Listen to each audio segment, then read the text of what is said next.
Hello, welcome to the Hessian Scrum, episode 5.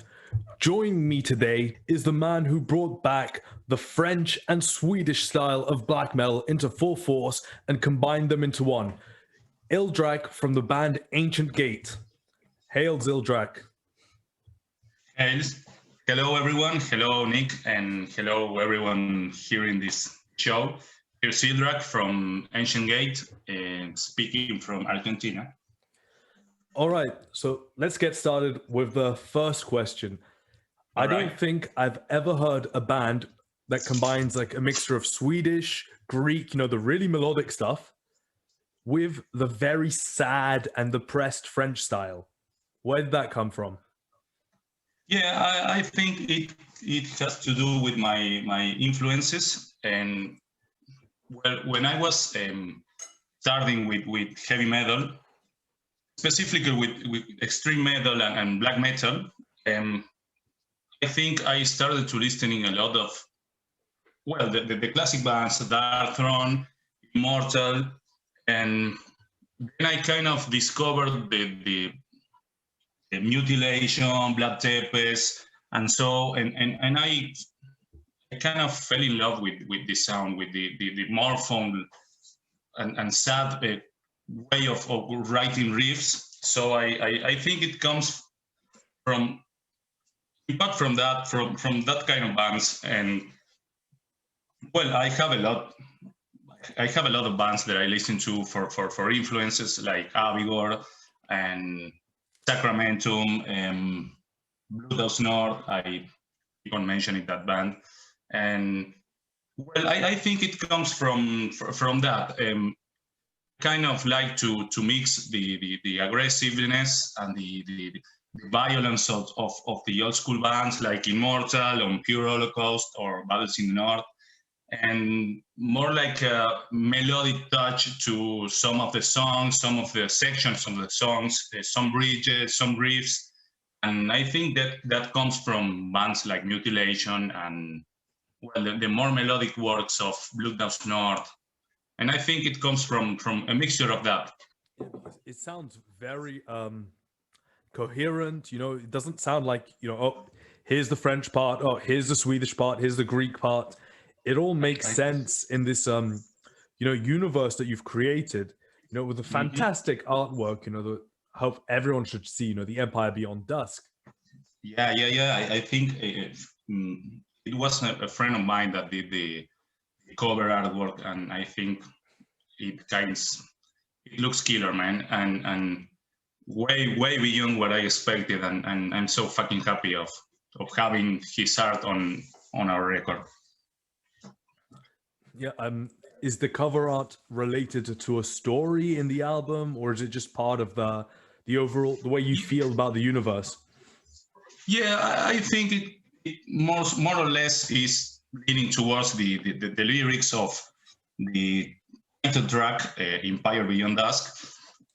It kind of represents that the kind of warlord from a realm away from the light, and it kind of represents that. I think it comes from that. Yeah. When I was talking with the artist, I kind of lended him the lyrics so he could make the art, and I think he based most of the artwork on that lyric, on the lyric from that specific song, the title track. So it kind of represents that the warlord in his reign or kingdom beyond dusk or away from the light.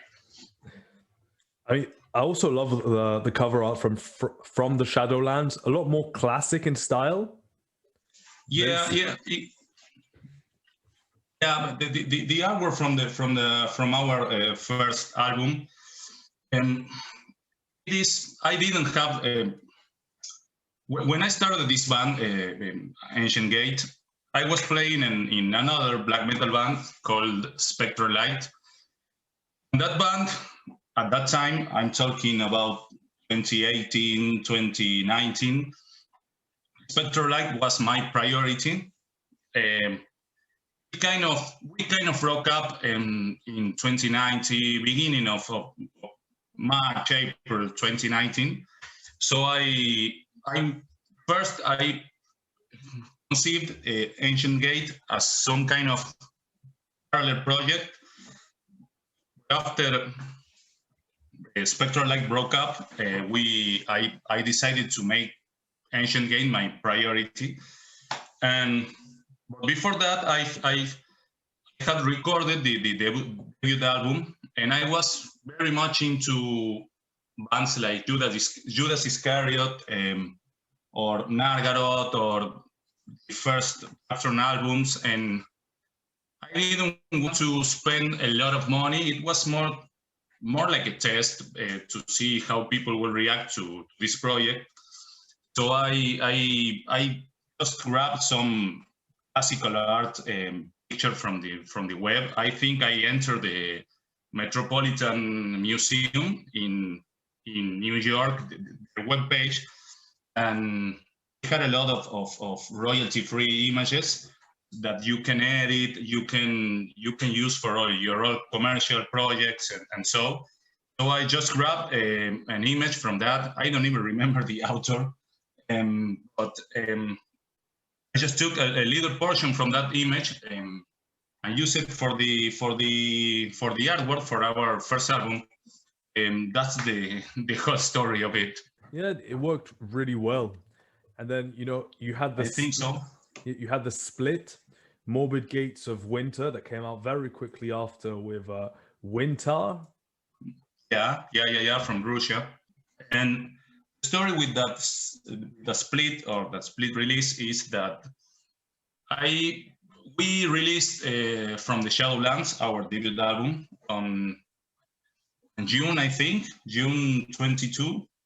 And just a couple of days after we released it, I was contacted by the one of the guys on Winter, the Russian project, and the idea was theirs. They wanted to release a split. They said that they liked it a lot, our debut album. So we agreed. We agreed to do a split with them. The thing with that is that the plan was to feature songs that unreleased songs, and I didn't have more material written at that time, so I had a whole week to write the material, record it, and send it to the guys in Russia so they can upload it to their Bandcamp. And I had a trip planned to USA in 1 week after we decided to release the split.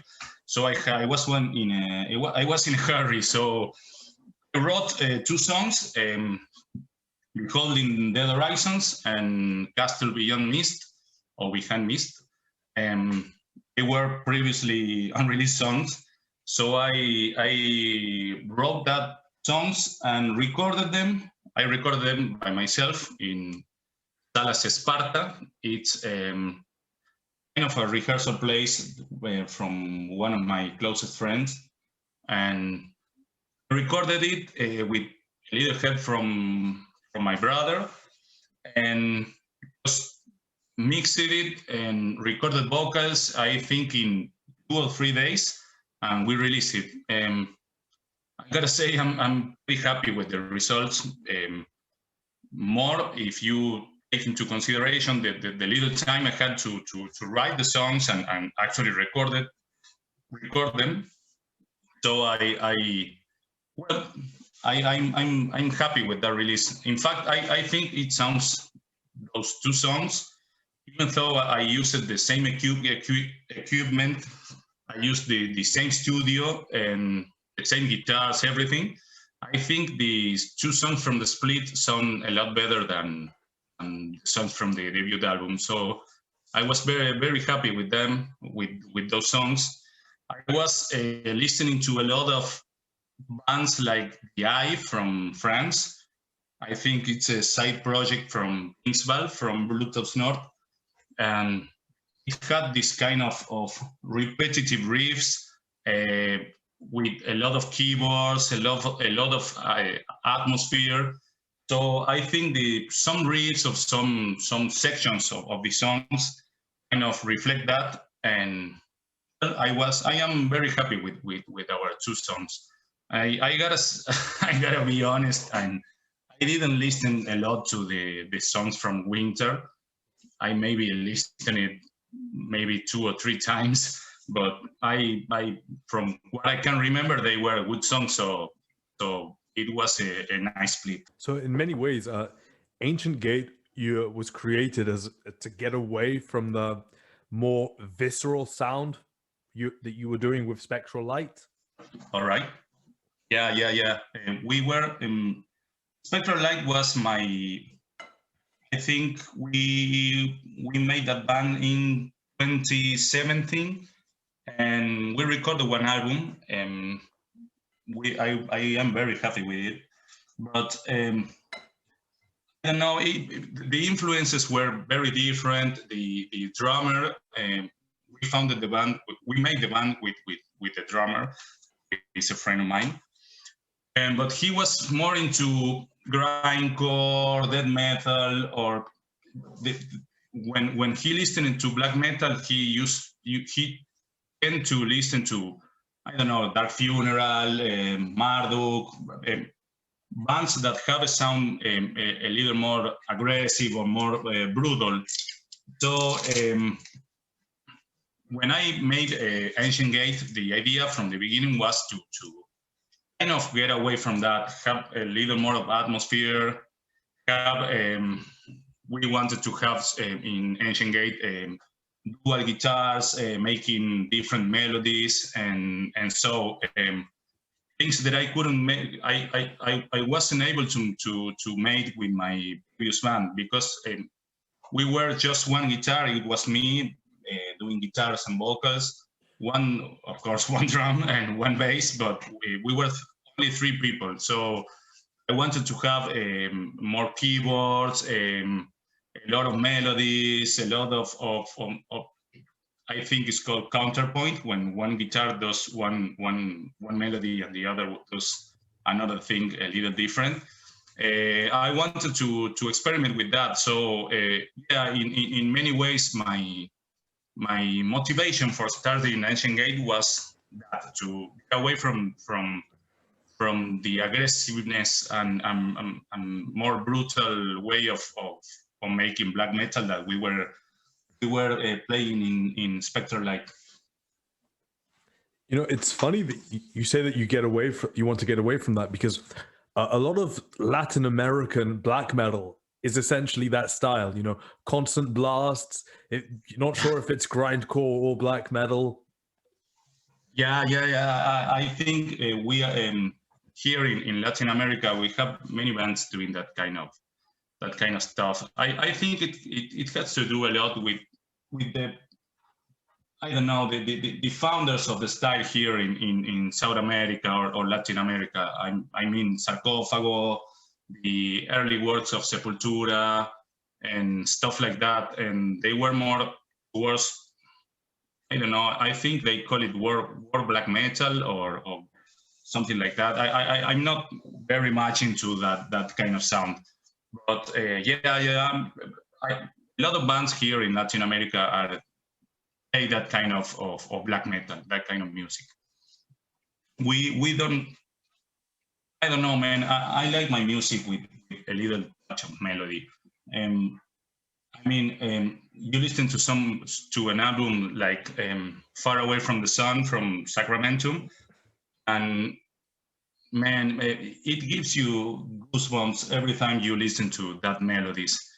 They don't lose any of aggressiveness or violence in their sound, but those melodies, man, and I think that is what I want to hear in my music. No, not just constant blast all the time.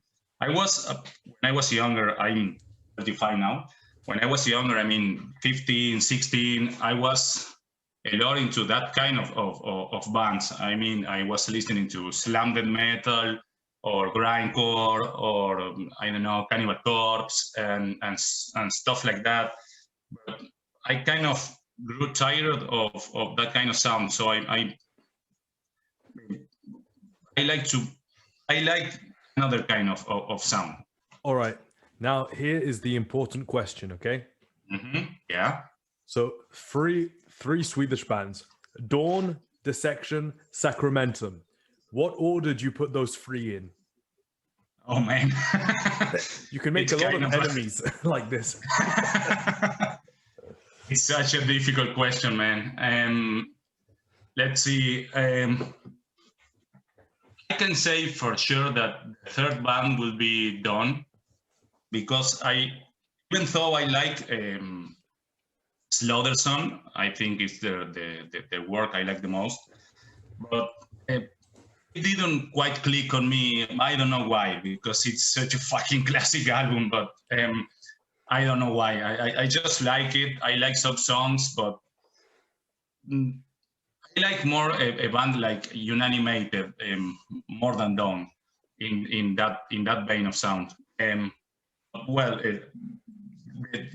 even the bands that you named, Dawn will be third, and I don't know, man. I think it's a tie between Sacramentum and Dissection. Maybe just a little.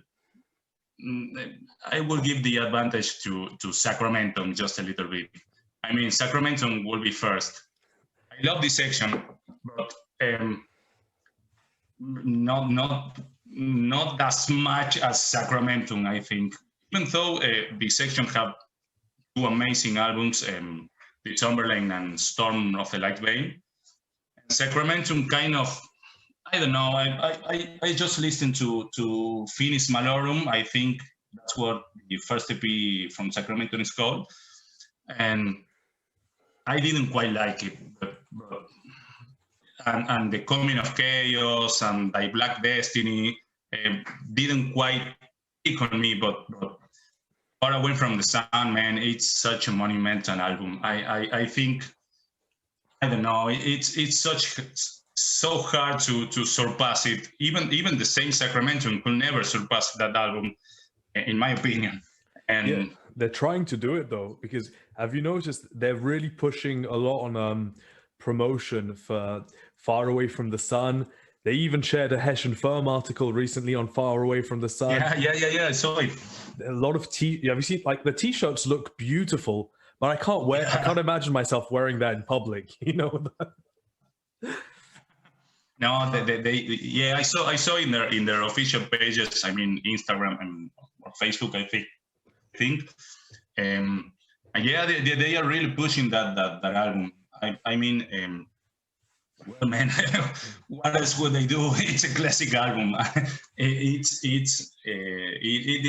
such an amazing record, and I think in their time it was kind of overlooked.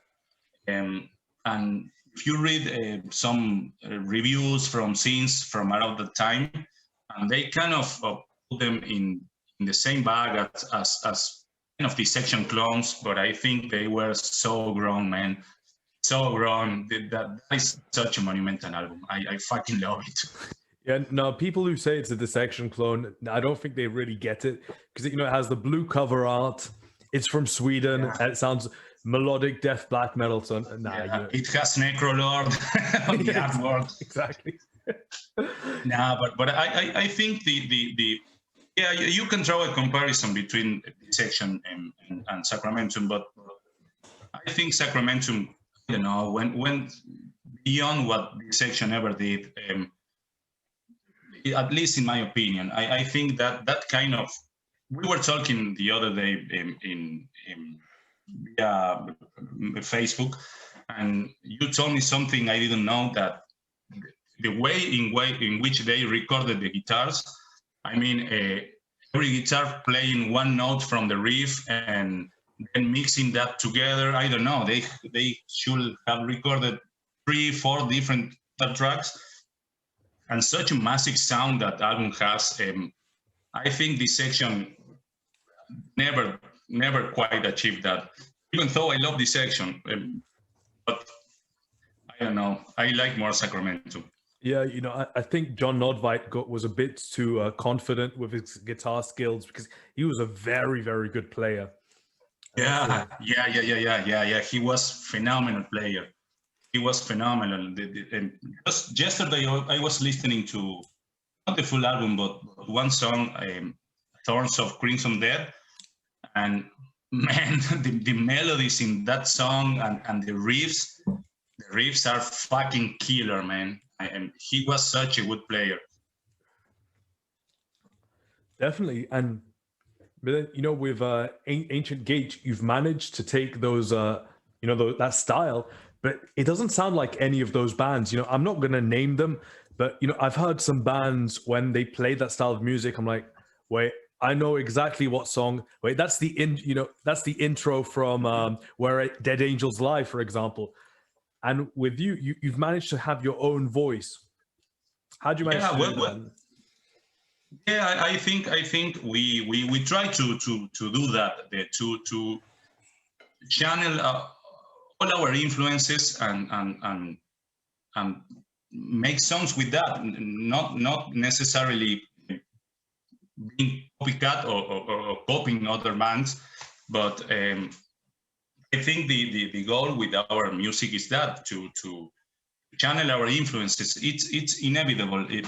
Everyone has their influences up their sleeve, but I think we try to draw a line between influence and, I don't know, homage to some bands, to some sounds, some style within the genre, and we try to do to. I mean, we love that the things that you are saying right now, that people kind of see when they listen to our music, kind of see where the influences come from, and at the same time that it's not just a copy of other bands or other sounds. Now, this is some criticism, I've seen from a few people who enjoyed the record, but what a lot of people have told me is that they feel that sometimes you rely a bit too much on repetition. How do you feel about that? Yeah. I have heard such opinions or criticisms about our music. I think I don't know. I like kind of repeating riffs and in very many times in one song. I think it contributes to create some kind of special atmosphere or sound. And I think that comes from bands like Bursum or some old school excuse me, old school black metal bands. And yeah, I think in our first record we were more into that. We had songs like with, I don't know, 3 or 4 riffs, and they kept on repeating and repeating themselves. And for the second album from Empire, we tried to maintain that without being so much repetitive. But I don't know, man. I think it's how our band sounds. Yeah, I mean, I think that in any kind of metal song, you need to have riffs that they're repeated a few times that come later in the style because metal is all about the riff first. And Yeah, of course. that's something I've always tried to avoid with Hessian Firm. It's like I don't see the point, in a band that will play in 2 minutes now. So I've heard some stuff, 20 different riffs in 2 minutes, and at the end, you don't remember Yeah, anything. The first time, we spoke and you sent me your music, I think, I had the first riff in my head. It wasn't by heart, but I could recognize something. Whereas with a lot of bands, you don't get that at all. yeah. I think lately we more and more bands are kind of getting away from that. I think in the, I don't know, the early 2000s until 2010, they were these bands that had so many ideas crash into one song. I mean, like you said, one song and 20 riffs, idea behind riff, and I think that, I don't know, I think to pull that off, you have to be very, very good at what you do. I mean, one of my favorite records from all time is Viña del Remains by Sepultura, and they have tons of riffs after riff after riff after riff, but they kind of capitalized on that, and they knew how to do that kind of sounds and that kind of songs. They knew how to make it work, and but you have other bands that kind of, I don't know, they can't pull that off. It's not easy, and I think I like to have when I write the song, I like to have like a common thread from the beginning of the song until the end, and for that you have to repeat some motifs or some riffs within a song. So, like you said, you listen to one track and maybe you listen it to 2 or 3 times, and you kind of can remember and remind some riffs from the song. And we in Ancient Gate we try to do that to make the listener to remember the riffs, remember the songs. Yeah, and honestly, I think it works very well. I think your music shows that kind of grandeur that you're going for, and there's a beautiful amount of melancholy.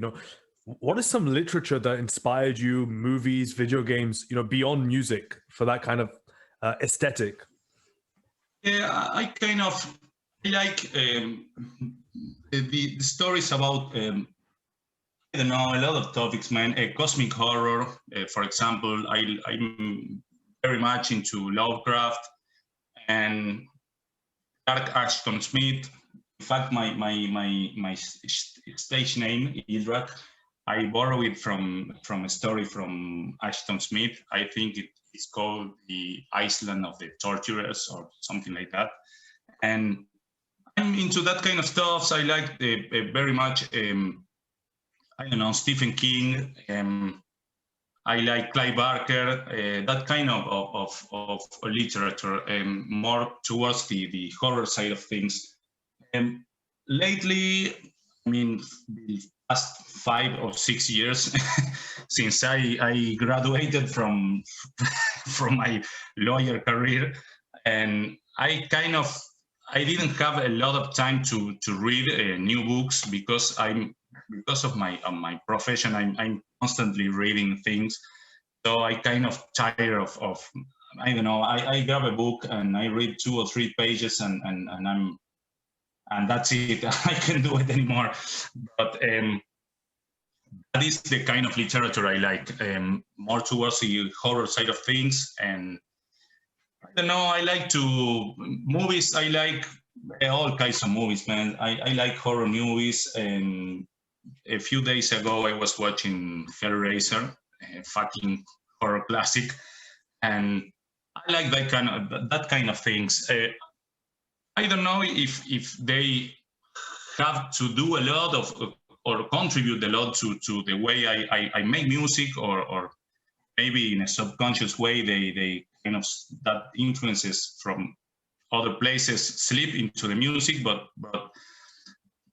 well, that is the kind of things I like. I like more towards since I was a child, I like it more to things towards the occult, horror, and that kind of stuff. But then, you said you lean a lot towards that, but I don't feel it comes out much in Ancient Gates, in the music. You mean the horror influence? Yeah, I don't feel it. I feel more, swords, not high literature, but very kind of dark fantasy setting. Conan the Barbarian, for example. Yeah, I love Conan. I love Conan, and I didn't mention it before, but I'm more into I'm in love into Tolkien. I mean, Lord of the Rings, the Silmarillion, and that kind of stuff. Maybe it comes from that. Yeah, maybe in our music it is more mournful that horror-ish, but I don't know. Yeah, but I read right now. I can think any names. But when I was younger, I read a lot of high fantasy or dark fantasy works, and well, I'm maybe it comes from there. So yeah, so it was a subconscious effort. You know, it wasn't something that you were immediately going for. Yeah, I think it kind of comes from that, and I think in everything including music, in everything we do in our daily lives, there are so many things that act in a subconscious level that it is kind of hard to distinguish each and every one. But um, I think maybe in a subconscious level, some influences come into the music, and I don't know. Maybe if I was a writer, it will be that influences will come in my writing. Of if I was a painter, but I don't know. I think as I don't like to call myself. I don't like to call myself a musician, but as I make music, I think the influences come through the melodies and the riff that we write. Yeah, and now I wanted to talk about something. We've been talking about it in private, but I think since we have you here on the podcast, Yeah. should we talk about the upcoming EP? Yeah, of course. Like you said, we have an upcoming EP. It's gonna be titled "Forgotten Dark Age." It will consist of 3 songs and an intro and an outro. And these particular songs, I wrote last year when we were all under quarantine. I was kind of I had to be all day inside my home, so I had a lot of free time to write music. At least the first month, and I was listening to a lot of bands like I don't know a Midnight Odyssey or maybe some words from Drowning the Light. This kind of raw atmospheric sound, and I wanted to try my hand at making that kind of sounds, kind of tracks. So I wrote a couple of tracks, and the sound will be the idea for these tracks is that it is headed towards the more atmospheric sounds within black metal. I mean, with a lot of keyboards. Um, I don't know, a very, very Norwegian influence. Some riffs reminds of Burzum, some others of I don't know, maybe early Emperor or some stuff like that with a lot of atmosphere. So we have almost the complete EP recorded. We have to record vocals. I have to find the time to do it, and I think we're set. And it's gonna be, like you said, an EP, and it's gonna be released on your label. Yep, there'll be much more news about that at a later time. All right. Yeah. But one thing is funny, I've noticed a lot of bands do that, a lot of bands I love and respect. There's always like an EP or an album that breaks away from their main style, and then they go back to the main style, on the next full length. Is this what's going to happen? Yeah, I think you got the idea right away. I think we are kind of using that idea that I don't see a lot anymore, but in the old times when bands release an EP, many times was to kind of test the audience or test some kind of new sounds. The idea with this EP is exactly that, to kind of get away a little from our main sound, the sound that you heard on Empire Beyond Dusk or from the Shadowlands, and make it like I don't like to say experimentation, but it's very much experimented with the boundaries of our sound. What can we do within our genre? And I think the idea for the EP is that to make an EP that sounds a little different from our main releases, and maybe in our third full length, in our third album, that I am kind of well, I'm planning right now. I don't have any songs or anything like that, but I think we will return to the main sound of our band. I just had to get these kind of songs away from my system and make a record with it and go on. When you write your riffs, your songs, and all that, because your songs are quite long, to be honest. I think the shortest, apart from the instrumentals, the shortest one on Empire Beyond Dusk is maybe just under 6 minutes. That's probably your shortest song. Yeah. We tend to write long songs, and I think for the kind of sound that we are aiming, this kind of epic, sorrowful sound, long songs work better. It gives you space to work with different atmospheres, with different moods within the song. We like to almost in every of our song we have these bridges where all the band kind of stops and we have more the keyboards takes the lead and we kind of I mean we descend the we lower the tempo and we do this kind of long bridges and in within every song, and I think with shorter lengths that kind of things cannot be achieved. So we like to have long songs, and in this we were talking about the EP we have kind of that kind of I mean the songs will be long too. So how do you remember them? Do you write them down on Guitar Pro, or do you just keep demoing them?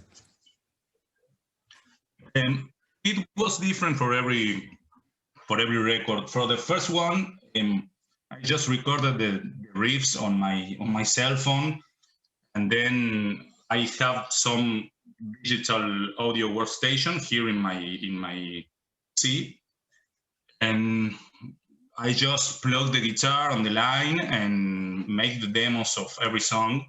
I just with a metronome to kind of keep the tempo consistent. And the first two albums were written. I mean, the first album from the Shadowlands and the Split with Winter were written like that. I don't know, I had some free time, I made some riffs and I recorded them, and then one night I just sit down and I listen to the riffs and try to make them glue into a song. For the second one, I just went directly to my PC. I found some good guitar plugins and VST and etc. So I kind of just recorded the demos directly and to my PC. I had the freedom that gave me the freedom to try new tempos, try new rhythm on the drums before I send them to the demos to the drummer. And it was all written in my digital audio workstation. Yeah, I mean that's great because you have to remember how to play the riffs each time, Because I think that a lot of people get numbed down with Guitar Pro because it writes all the tabs and you forget how to play your own songs. I mean, but since you're kind of recording and you're always adding, and then you add the keyboards, right? Yeah, I think I like to use every tool I have at my disposal to kind of reach my goal. And for the longest time, before I had my new PC with all this software and etc., I just wrote songs like I told you. And when I had a cell phone, I recorded the riffs on the cell phone. And when I was younger, I mean 15, 16, 17 years old, I just recorded it on a cheap cassette recorder. and uh, I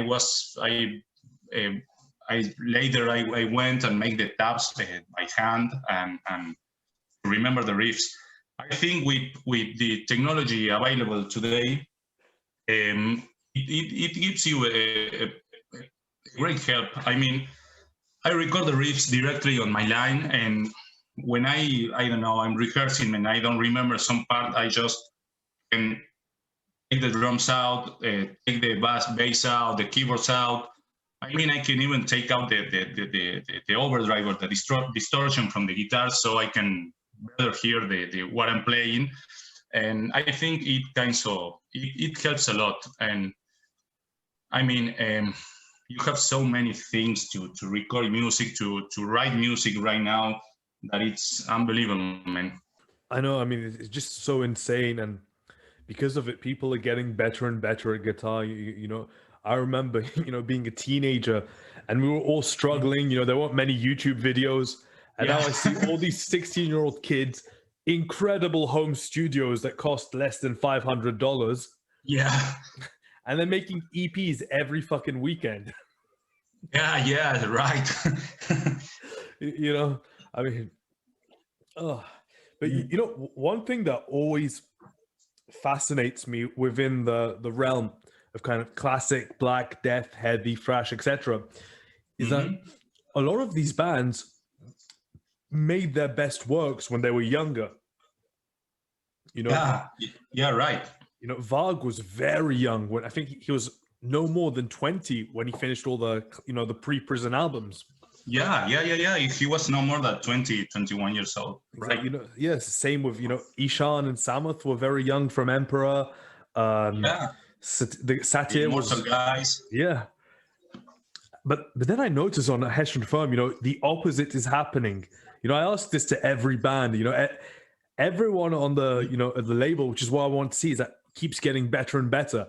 I mean, why do you think it is that you said you're 35, you still have the passion and the fire to keep outdoing yourself? Yeah, well, thanks. I think in my case, it has to do with, I've been listening to metal since I was 14 years old, and I listening to Metallica on MTV for the first time, and I wanted to play a guitar, and my father bought me my first guitar, and since then I started. But when I started, like I said, about 14 years old. I had some high school bands, but we never recorded or anything. And in my case, I was away from music for many years. I entered the university, and I had every spare time I had, I spent it on studying and trying to get my degree, etc. And a few years back, I mean, 2016, 2015, I got in touch with some guys from my local scene, and it kind of, I don't know, man. I had that same, revitalized that same passion I had when I was younger, and I, since then, I didn't stop. So this, even though I'm 35, these records are the first records that I'm releasing. So I think I'm not as burned out as some of the guys we were mentioning, like I don't know, the Bark, his records when he was 20 years old, and now that he's, I don't know, 50, 40, or I don't know what kind of age he had when he got out of the prison and made Velus and Skiptar and those kind of albums.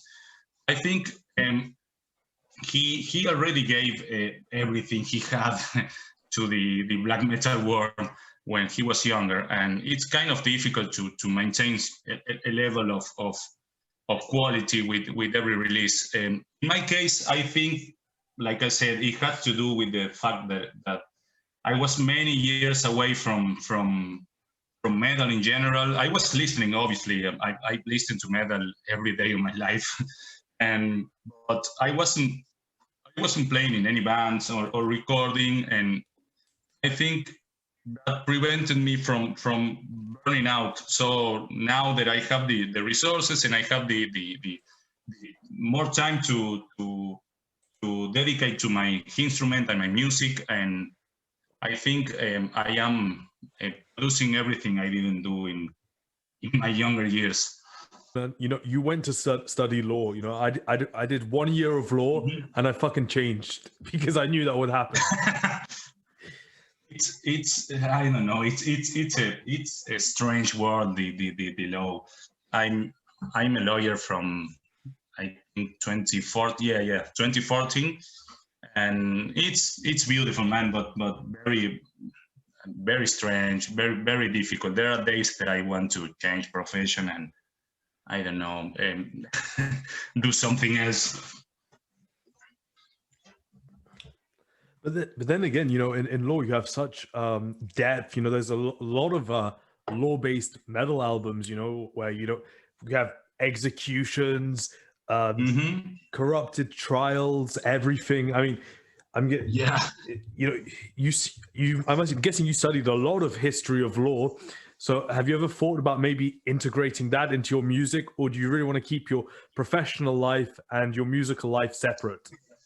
Exactly. I like to keep my career separate from my musical world. And I mean, I love my career. I love law, but it's not my real passion, man. I gotta do it because I have a family. I have a wife and 2 kids, and they all depend on me. And I gotta bring food to the table, man, and maintain some certain lifestyle for my family and for me as well. I mean, I love my career, but at the end of the day, I do it because I have to live. I have to earn money, and this gives me the opportunity to do it.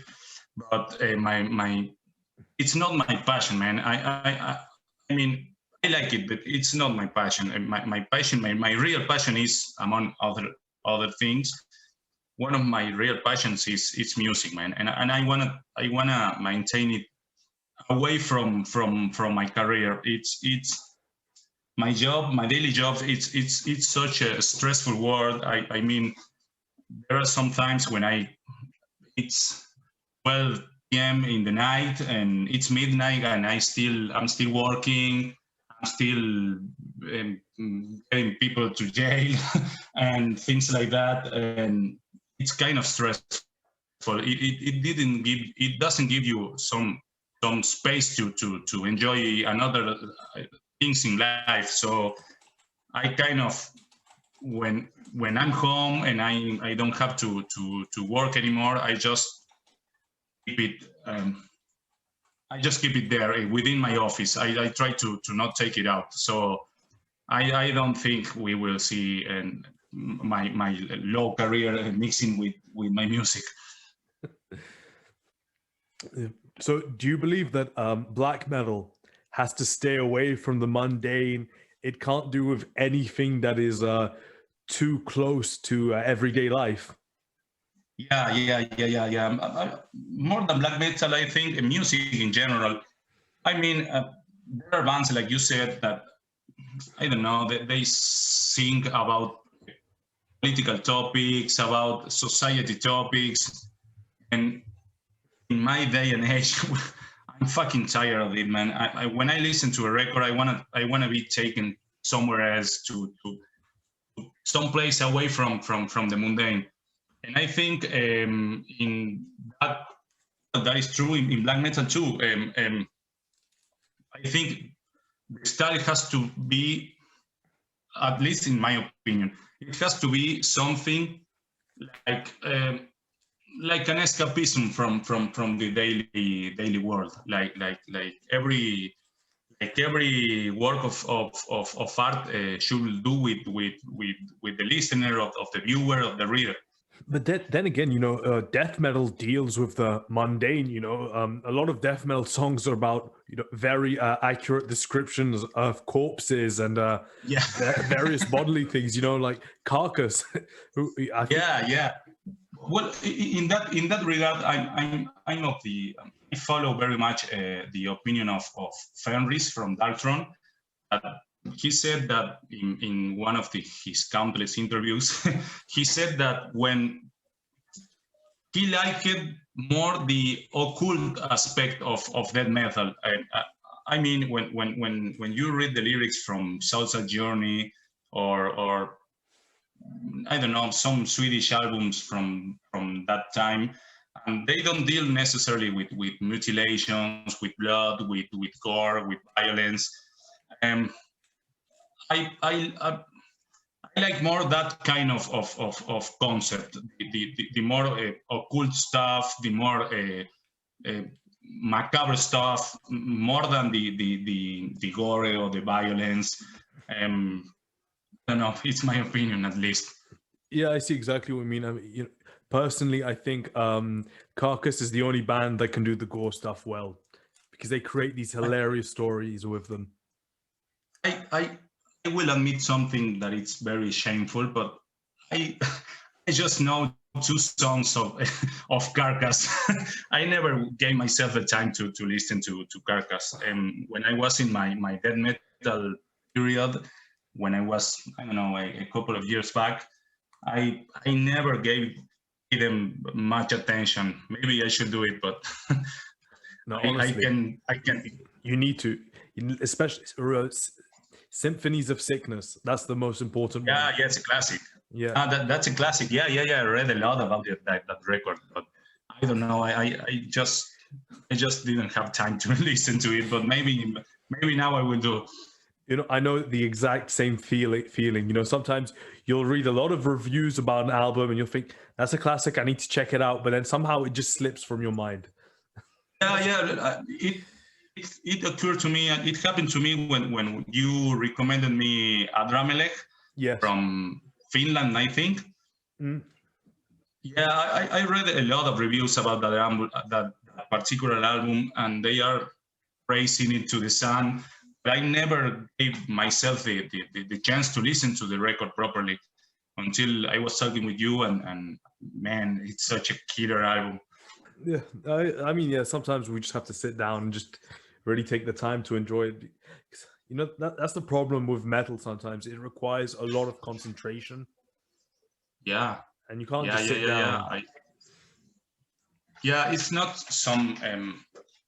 I mean, even more in extreme metal, you have to take time, sit down, listen to the record from start to finish, and just dig deep into every song, every riff, every section of the song, and you have to be in a particular mood to do it, and in a particular mental state to do that kind of things. Yeah. But we spoke a lot in the past about music, and I remember you know a lot about death metal, probably almost as much as you do about black metal. And I know you're a big fan, but it's never been expressed through your music. Oh, no. You're right in that. I like that metal.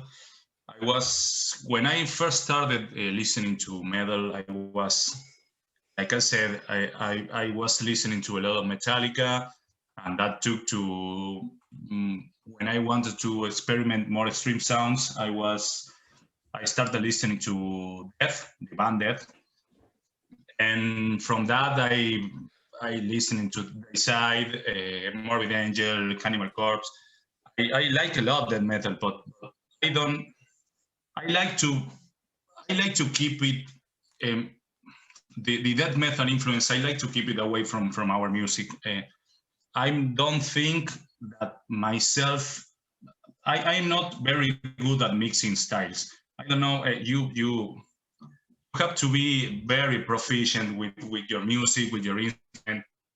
I mean, you listen to a band like Mephitis. We were talking before we were on air, and they just kill it. They are superb at mixing such the different styles, and I don't have that kind of skill. So I think I won't be reading that path. I mean, yeah, you're right, because I think you need the vision for it, and you're already mixing, different styles of black metal You know, you really got me into the early Bloodhouse Nord because I always thought it was industrial stuff, and that's already so far away from a lot of the Greek and Swedish stuff you're into. Yeah. I mean, when, like I said a few minutes ago, when I was away from metal, one of the band that made me return to this music was Bloodhouse North. I discovered, I think it was Saturnian Poetry. It's a 2014 album release, and I fucking love that band, man. I fucking love that band. I think um, I like the melodic side of that band, like the Memoria Vetusta albums or the Ultima Thule, the first one. I like the industrial stuff. I reckon they are more known by that kind of albums, like the work which transforms God or Mort or Odinist, that kind of stuff. But their melodic stuff is superb, man, and I love it. In fact, I think yesterday or 2 days ago, the mastermind of Bloodhouse North, that's Vince, released a side project named Forgist, and it's in that vein of sound, melodic, atmospheric, and it fucking slays, man. I'll definitely have to check it out. You know, they have such a rich and very impressive discography in general. You know, there's a lot of styles, a lot of things going on from album to album. Yeah. I kind of particularly or personally, I like that kind of approach that they always surprise you with every release. I heard opinions of people saying that maybe that kind of approach it's detrimental to their sound. I mean, they don't have a particular sound. For some bands or for some people, that kind of things is bad, but for me, it's good. I like to be surprised with every album. I mean, since I listened to Memoria Vetusta 3, Saturnian Poetry, I have been waiting for that band to release another album in that vein, and probably they will never do. So I think they kind of like to surprise the listener, and I love it. Yeah, I definitely agree with you. Anyway, I think, you know, that wraps us up for today. Is there anything you'd like to add? Well, I want to thank you for this interview. It's you can see it, and everyone listening to this will see it. But my English pronunciation is not the best, but No, you're doing well. Don't worry. Right. I hope that everyone can understand my answers. And well, just want to thank you. And I want to tell everyone listening to this to keep their eyes open for the next release by Ancient Gate. It's going to be called Forgotten Dark Age, and hopefully released by your label, Nick. Yes, of course. You know, we're going to announce a few things, you know, by the time this podcast is released. You know, we have some new developments for Empire Beyond Dusk, vinyl, a repress, this time on jewel case. So keep your eyes and ears open, because there's going to be a lot of Ancient Gate stuff in the following couple of months. All right. Well, big thank you to you and everyone listening to the show. Thank you very much, Hildrak. Cheers. Thank you. Bye.